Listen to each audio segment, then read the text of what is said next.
Bonjour, je m'appelle Sylvie Barrett et j'aimerais partager avec vous un petit bout de mon histoire. J'ai été catholique toute ma vie. À l'école élémentaire, Jésus avait été présenté comme un bon ami. Il était pas tellement loin, il était gentil. Je ne ressentais ni peur ni méfiance envers le Seigneur, mais ce n'était jamais vraiment personnel. On avait un chalet, donc ma famille immédiate. On n'allait pas très régulièrement à la messe du dimanche. Mais Dieu merci pour mes grands-mères priantes. Lorsque j'avais environ 10 ans, un groupe d'agents pastoraux a commencé une chorale d'enfants dans ma paroisse, à laquelle je me suis inscrite avec enthousiasme. J'aimais tellement ça chanter. J'étais accrochée. Mais dès que j'ai atteint le secondaire, j'ai arrêté d'aller à l'église. Cependant, d'une manière ou d'une autre, quelqu'un m'invitait toujours à revenir à l'église en me demandant de chanter avec leur groupe. Et je recommençais à aller à la messe. J'avais toujours été une bonne élève. Je donnais l'impression extérieure d'être une adolescente heureuse, mais je me sentais soucieuse de plaire aux autres, de m'intégrer, de réussir ma vie. Je voulais être la meilleure chanteuse de la chorale, la meilleure flûtiste de l'orchestre de l'école, la meilleure académiquement parlant. Mais à un moment donné, on doit se demander, à quoi sert tout ça?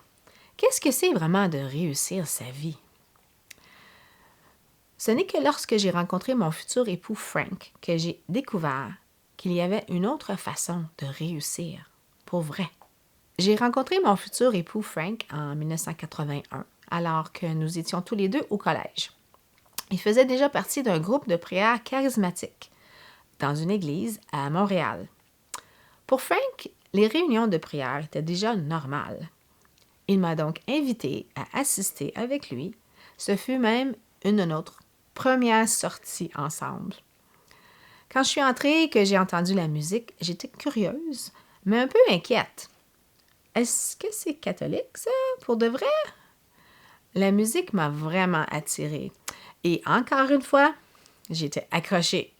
Le groupe a fait une retraite La vie dans l'esprit un certain week-end et le samedi soir, on a prié pour le baptême de l'Esprit Saint.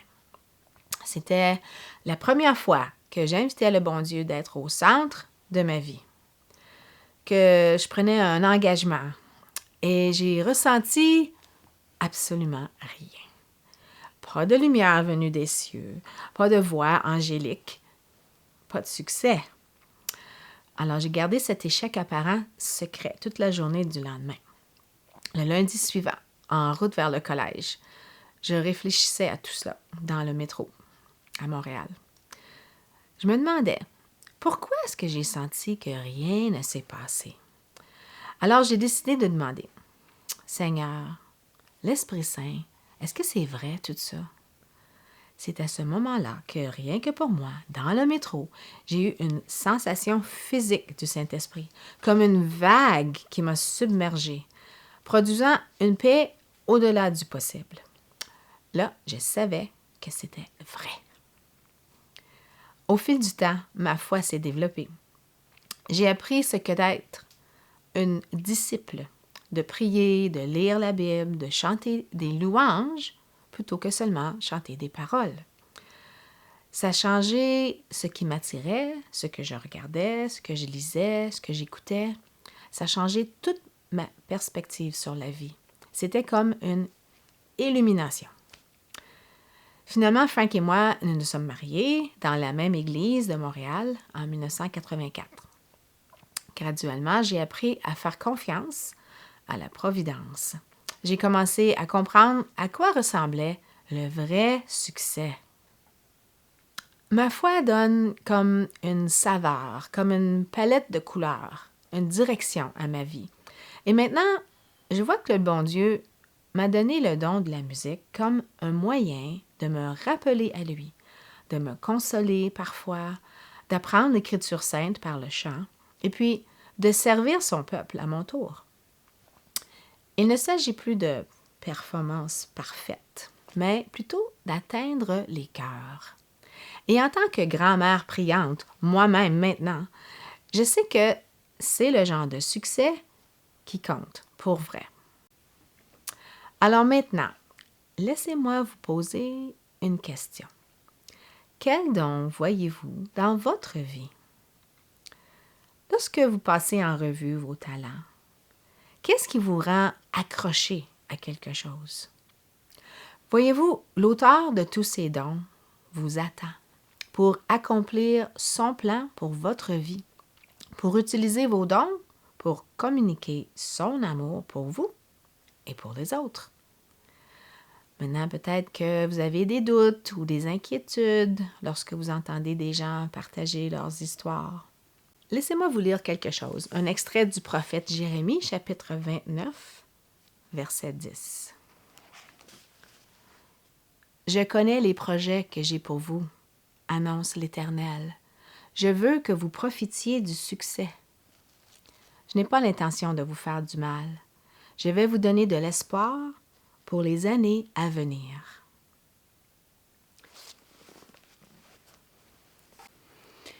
Merci Sylvie pour ton témoignage touchant de comment est-ce que tu as rencontré le Seigneur.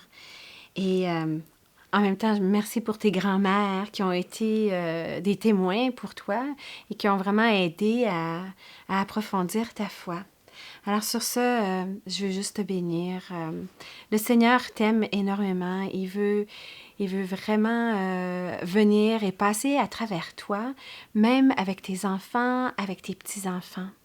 Et le chant est une façon vraiment que le Seigneur a pour toi. Il t'a donné ce don, puis tu l'utilises d'une façon merveilleuse. Hein? Je suis certaine que tu chantes à tes petits-enfants, puis tu leur apprends comment prier à travers ça.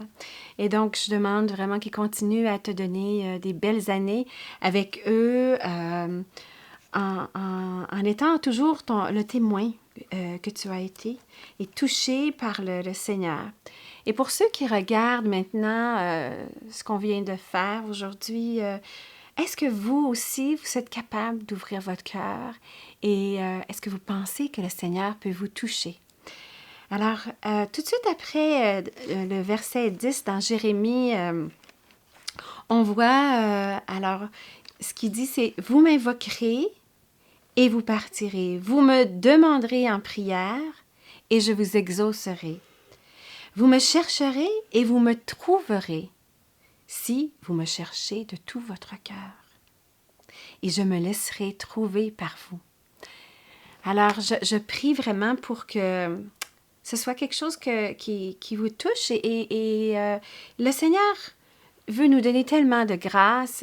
Et dans le psaume 67, ça dit « Que Dieu nous fasse grâce et nous bénisse, qu'il fasse briller son visage sur vous.